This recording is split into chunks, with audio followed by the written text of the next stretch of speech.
Hello दोस्तों, नमस्कार।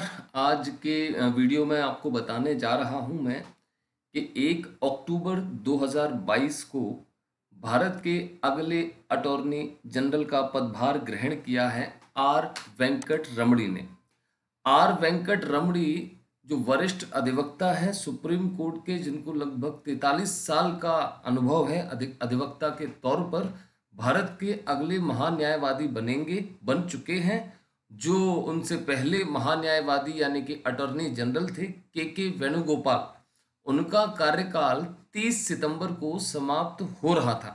अब 30 सितंबर को उनका कार्यकाल समाप्त होने के कारण सरकार ने मुकुल रोहतगी को अप्रोच किया था, जिन्होंने इस पद को धारण करने से मना कर दिया था। यहाँ बात बताना चाहूँगा कि ये जो के वेणुगोपाल जी थे वो 92 ईयर्स के थे, इसलिए उन्होंने अपनी 91 ईयर्स के थे, अपनी उम्र का हवाला देते हुए उन्होंने कहा कि अब मैं अपना कार्यकाल आगे नहीं बढ़ाना चाहता। इसके बाद सरकार ने मुकुल रोहतगी से संपर्क किया था, लेकिन उन्होंने भी इस पद को धारण करने से मना कर दिया। इसका मतलब अगले 3 साल के लिए भारत के अटॉर्नी जनरल यानी कि आर वेंकट रमणी इस पद पर बने रहेंगे। अब हम आगे चर्चा करेंगे इस पद के बारे में कि महान्यायवादी या अटॉर्नी जनरल होता क्या है।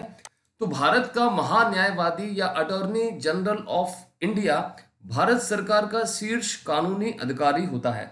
शीर्ष कानून अधिकारी होता है, या कह देंगे भाई सर्वश्रेष्ठ वकील, और ये संघ कार्यकारिणी का भी अभिन्न अंग होता है। अगर इससे संबंधित संवैधानिक अनुच्छेद की बात करें, कॉन्स्टिट्यूशनल आर्टिकल की, तो article number 76 of Indian constitution इस पद से संबंधित है। मतलब अनुच्छेद 76 में महान्यायवादी से संबंधित प्रावधान है। इसके बाद अगर हम इनकी नियुक्ति की चर्चा करें, अपॉइंटमेंट की चर्चा करें, तो अटॉर्नी जनरल की अपॉइंटमेंट केंद्र सरकार के परामर्श पर भारत के राष्ट्रपति द्वारा की जाती है। तो केंद्र सरकार के परामर्श पर अटॉर्नी जनरल की नियुक्ति भारत के राष्ट्रपति जी द्वारा की जाती है। अभी मैंने इसके संवैधानिक अनुच्छेद के बारे में उल्लेख किया था कि आर्टिकल नंबर 76 में इसका वर्णन है।